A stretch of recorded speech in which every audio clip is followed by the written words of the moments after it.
아드리아해의 보석 이탈리아 베네치아의 활력 5고 해련. 나폴레옹도 감탄한 유럽의 응접실. 서로마 제국 멸망 계기로 탄생한 바다 위의 도시, 해상 무역으로 번영 누려. 연 550만 명 관광객 찾는 문화유산, 인근 돌로미티 산맥에서 알프스 만끽. 흔들리는 곤돌라를 타고 미로 같은 길을 이동하면 왜 베네치아가 물의 도시인지를 실감할 수 있다. 사진, 고혜련. 일상이 시들해져 눅진하게 가라앉아 있을 때 그 마음의 심연에 파도를 쏟아붓는 공간이 있다. 세계인의 놀이터라고 해도 손색 없는 그곳. 도착하자마자 우왕좌왕하며 정신을 못 차리게 만드는 곳, 바로 미로, 내 수상, 도시, 베네치아다. 지구촌의 여행객들이 시도 때도 없이 밀어닥쳐 원주민들이 못 살겠다고 항의 시위를 하는 오버투어리즘, 보버토리즘의 현장이기도 하다. 400여 개의 다리가 120여 개 섬을 이어주는 바다 위 도시, 베네치아는 색다른 풍광으로 여행객들의 마음을 사로잡는다. 광활한 알프스 계곡의 물이 흘러내려 아드리아해에서 만나는 지점에 콕 박혀 영롱하게 반짝이는 아드리아해의 보석이다. 게다가 운치 넘치는 수상도시 위를 떠도는 갈매기 무리와 함께 바다를 종횡무진 질주하고 북쪽의 알프스 돌로미티에서 봄에도 활강을 즐기는 스키어들은 아마 이곳을 직구촌 최상의 멋진 놀이터로 손꼽으리라. 베네치아 본섬은 이탈리아 반도 북부 오른쪽 해안가 육지에 자리한 베네치아 메스트레 기차역에서 10여 분 기차를 타고 산타루치아역에 내리면 닿을 수 있다. 물론 버스나 일반 자동차로도 이동이 가능하다.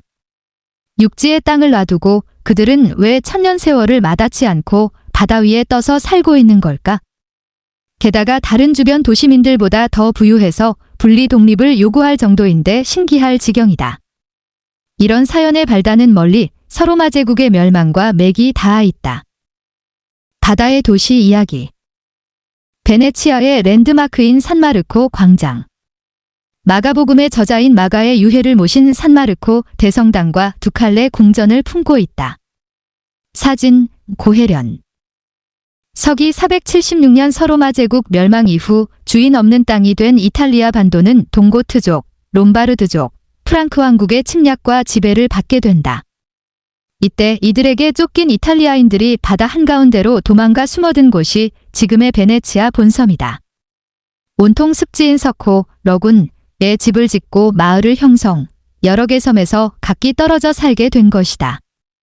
석호는 산호초에 의해 외해 바깥쪽 바다와 분리된 얕은 수역의 모래, 해초, 부유물 등 퇴적물이 이동해 쌓여 생긴 지역이다. 한동안 신성로마 제국의 통치를 받았지만 11세기 이후부터는 황제의 권력이 약화되고 지방 영주들이 통치하는 도시국가들이 잇따라 출현한다. 서로마 제국 멸망 이후 르네상스까지 약 1000년 동안 황제 아닌 교황에게 권력이 집중됐던 시기를 통칭해 우리는 중세시대라고 부른다. 기독교의 교리와 위세가 인간의 생각과 문화, 생활을 지배하던 시기다. 도시국가 베네치아 공국은 지리적 이점으로 중세 말기에는 지중해 무역을 독점하다시피 하며 유럽에서 가장 아름답고 부유한 도시로 거듭났다. 비잔티움 제국으로도 불리는 동로마 제국과도 지중해를 사이에 두고 마주보고 있어 여러 지방의 상인들과 섞여 교역하다 보니 해상 무역의 강자로 성장하게 된 것이다. 넉넉한 재정을 바탕으로 섬과 섬 사이 수로에 400여 개의 다리를 놓아 연결하니 왕래에 별 문제가 없게 됐다. 오히려 그 독특한 자연환경이 매력적이어서 전 세계 관광객들이 찾아오는 유명 관광지로 각광을 받고 있다. 베네치아의 자체 인구는 5만 5천 명인데 그 100배에 달하는 550만 명이 해마다 이곳을 찾고 있을 정도다. 이탈리아는 서로마 제국 멸망 이후 외세의 지배를 받아오면서 분열돼 도시국가들의 연합체 상태로 지내왔다. 정작 1300년 이상은 통일이 안 된 상태였다. 드디어 1861년, 비록 분열된 상태지만 이탈리아 왕국을 형성했다. 9년 후인 1870년에는 통일국가를 이루고 2차 세계대전 이후인 1946년에서야 현재의 이탈리아 공화국을 수립했다. 8,000km가 넘는 해안선을 자랑하는 장화 모양의 반도 국가인 이탈리아 인구는 5,800만 명, 반도 오른편을 길게 감싼 아드리아해는 이탈리아와 발칸반도 사이에 있는 좁고 긴 해역으로 길이 800km, 너비 95에서 225km이다. 이렇게 오랜 기간 도시공국으로서 존재하다 보니 지역색이 강해졌다. 도시민들은 국가의 우선에 자신들이 지켜온 지역에 대한 강한 애착심을 보이고 있다. 28개의 지역 언어가 이를 입증해준다. 현재 이탈리아 표준어로는 신곡 글 지피란 단테 문학의 영향으로 그가 활동하던 피렌체의 방언이 통용된다. 지역별로 발전상이 다르다 보니 지금도 따로 각자 살자는 의견이 사라지지 않고 있다. 특히 베네치아 등 북부 지방의 경우 1인당 소득 평균치가 4만 달러 이상으로 남부 지역의 2배 정도라 그런 주장이 강하다. 카사노바가 논일던 곳. 브라노 섬은 가수 아이유가 뮤직비디오 촬영지로 선택했을 정도로 색감이 다채롭다. 사진, 고혜련. 해상무역과 관광업의 강자인 베네치아 본섬에 가면 그래서인지 여유와 활기가 느껴진다. 연일 관광객이 쏟아져 들어오고 그들을 겨냥한 관광 상품들이 도시 전체를 들뜨게 만든다. 아름다운 섬 곳곳에 여행객을 태운 날렵한 쪽배인 곤돌라와 장거리 운송수단인 수상택시, 수상버스들이 쉬지 않고 움직이니 그 풍경만 봐도 절로 활력이 솟게 돼 있다. 겉보기에는 매일의 삶이 마치 축제처럼 펼쳐지는 현장 같다. 베네치아에 가면 제일 먼저 발을 딛게 되는 곳이 산마르코 광장과 그 가운데 자리 잡은 산마르코 대성당이다. 산마르코는 예수의 12제자 중 한 사람. 이집트의 그리스도를 전파한 인물이며 신약 마가복음의 저자다. 이집트 알렉산드리아에서 순교한 그의 유해를 모시기 위한 납골당으로 건축한 것이 바로 비잔틴 양식의 이 대성당이다. 5개의 돔과 화려한 모자이크 그림들로 장식돼 천국이 이곳에 재현됐다고 할 정도다. 광장을 가운데 두고 빙 둘러 에워싸고 있는 듯 보이는 건물들이 산마르코 성당과 두칼레 궁전, 아케이드와 각종 카페 등이다. 광장은 베네치아 본섬의 여행 출발점이면서 종착지이다. 사람들이 이곳의 아름다움을 보기 위해 몰리자 한때 이곳에 들렀던 프랑스 나폴레옹이 유럽에서 가장 아름다운 응접실이라며 감탄했다는 일화도 전해진다. 광장의 인파에 밀려들든 마음의 사방으로 통하는 좁은 골목길을 이리저리 돌아다니다 보면 정신을 못 차리기 십상이다. 떠나기 전에 지도로 대충 여행 코스의 윤곽을 확인하지 않으면 수많은 골목길에서 길을 잃는다. 중간중간 곤돌라가 휘돌아다니는 수로도 겹겹이 있고 바닷가 쪽으로는 다른 섬으로 가는 수상 택시 정류장이 있다 보니 본섬의 윤곽을 파악하지 못하면 혼란스럽다. 미로의 수상 도시라는 말이 그야말로 딱 들어맞음을 도착하자마자 피부로 느끼게 된다. 두칼레 궁전은 도시국가 베네치아를 다스리던 도제, 닥스가 머물렀던 궁전.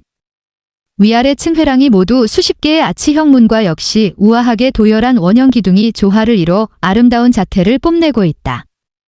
또 궁전 외관 여기저기에 세워진 인물 석상들과 계단, 벽, 천장을 장식한 화려한 부조물도 이에 가세하고 있다. 두칼레 궁전에서 바다 한쪽 건너편에 보이는 산타마리아 델라 살루테 성당은 페스트가 만연한 17세기 국민을 보호해달라는 뜻에서 수호성인인 성모 마리아에게 봉헌할 목적으로 지어졌단다. 광장을 거닐다 보면 광장 한편의 여행객들로 소란스러운 한 노천 카페에 주목하게 된다. 이탈리아 최장수 1720년 개업 커피숍으로 소문난 카페 플로리안이다.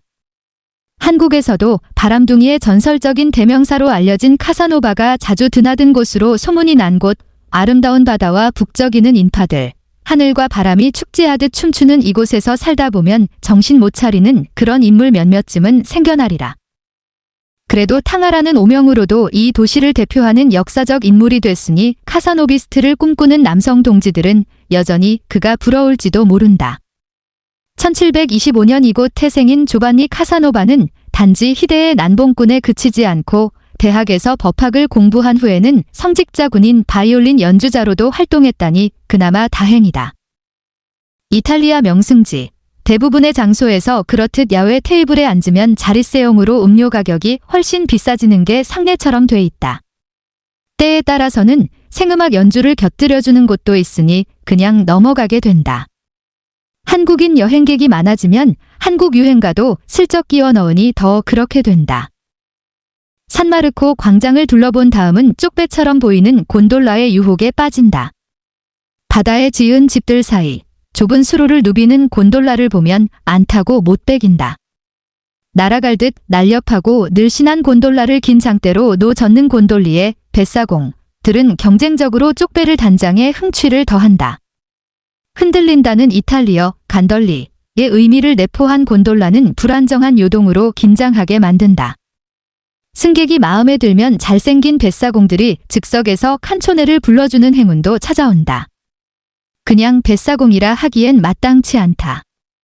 곤돌라를 젓는 장대의 버금가게 늘씬하고 출중한 외모가 마치 이탈리아 영화 속 어느 두목의 조직원들 같다. 그래서인지 분위기는 더 쫀득해진다. 자리를 안배하면 억지로 너댓 명까지 탈 수 있는 구조다. 조금의 무게 불균형도 불안한지 뱃사공은 앞뒤 승객들의 몸무게를 가늠해 안배한다.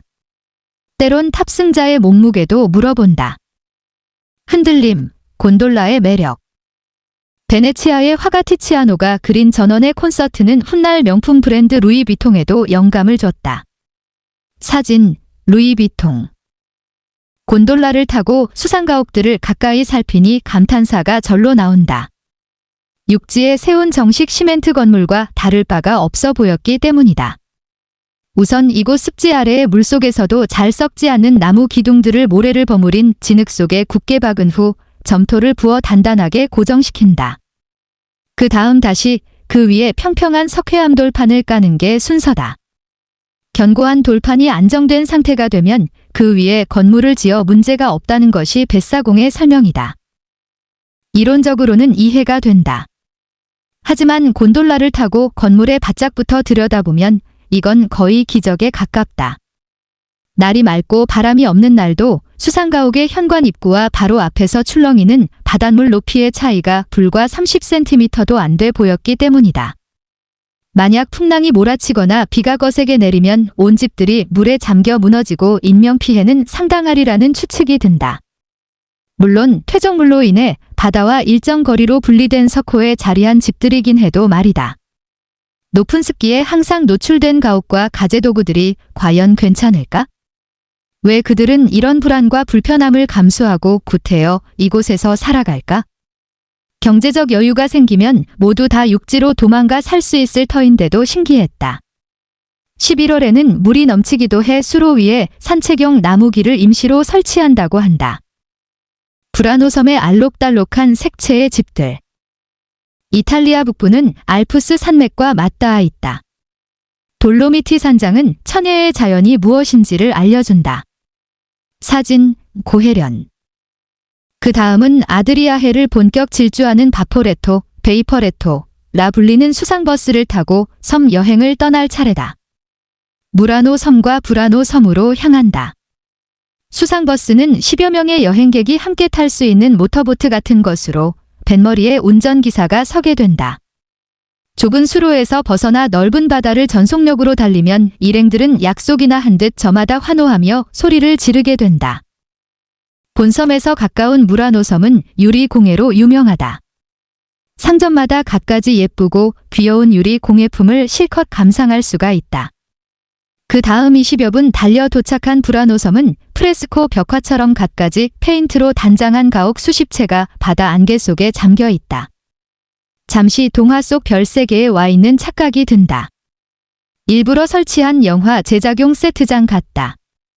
세상과는 절연한 듯한 수십 명의 어려운 노인들과 여성들이 하루 종일 집안에 갇혀 수공예품을 만들고 있다. 초기에는 고기잡이를 끝내고 돌아온 어부들이 물안개에 가려진 자기 집을 쉽게 찾기 위해 알록달록하게 집을 채색하기 시작했다는 것이다. 지금은 이 3층 모든 집이 초록, 분홍 연두 보라색 칠을 한 채 어깨를 맞대고 수로를 따라 도열해 있다. 본섬에 되돌아오면 여전한 분위기에 취해 기분도 낼 겸 근처 괜찮은 식당에서 하루를 마무리하게 된다. 관광객이 몰리는 이곳의 바가지 씌우기는 전 유럽으로 번져 있다. 알아둘 것은 메뉴에 쓰여 있는 일부 식당의 스테이크 가격이 최종 가격이 아니라 소고기 100g당 가격이라는 것. 영어 메뉴판이 거의 부재한 이탈리아 관광지에서 가격만 보고 주문했다가 계산대 앞에서 당황하게 된다. 항의도 되돌릴 수도 없는 실수가 된다. 와인 역시 잘 모르는 상태에서 웨이터에게 추천을 의뢰할 경우 이름도 모르는 고가의 와인이 등장해 바가지를 흠뻑 뒤집었을 수 있다. 외국인 관광객들이 베네치아 본섬을 벗어나려면 20에서 30분 거리에 있는 마르코 폴로 국제공항을 이용하게 된다. 어디서 익숙해진 이름이다. 마르코 폴로, 마르코 폴로, 1254에서 1324는 이곳에서 태어난 상인으로 이미 700년 전 동방견물록 글편에 우리에게도 잘 알려진 인물이다. 이 책은 동방세계의 13에서 14세기 역사와 문화지리 민속 등을 담은 것으로 서양인들이 동쪽 세상을 이해하는 데 큰 역할을 했다. 그는 무려 24년간 중국 몽골디란 등 동방 국가들을 여행하거나 체류했으며 중국 원나라에서 17년 동안 관직 생활까지 했다. 돌로미티를 봐야 알프스를 본 것. 그 밖에 베네치아 인물로 꼭 기억해야 할 사람이 있다. 신성로마 제국 시절 왕의 초상화가로 이름을 날린 불세출의 화가 티치아노 1488에서 1576, 다 높이 7m에 달하는 유채화 성모의 승천이 그중 유명하다. 개를 데리고 있는 카를 5세의 초상, 부르비노의 비너스 등 300여 점의 작품을 남긴 중세 화가다. 티치아노는 베네치아 르네상스의 대표주자이자 모든 장르의 그림에 탁월한 회화의 군주로 손꼽히고 있다. 올해 10월 9일까지 4개월간 한국국립중앙박물관에서 주최한 영국 내셔널 갤러리 명화전에서도 티치아노의 겨인이 전시됐었다.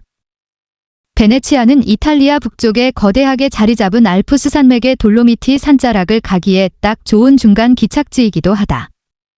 만년설이 덮여있는 희고 높은 산이란 의미가 내포된 알프스는 언제 봐도 마음을 일순간에 빼앗는다.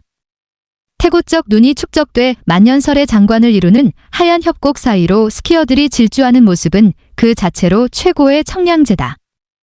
지중해 가까이에서 시작된 이 산계는 북쪽으로 뻗은 다음 활 모양을 이루며 동쪽으로 방향을 바꾼다.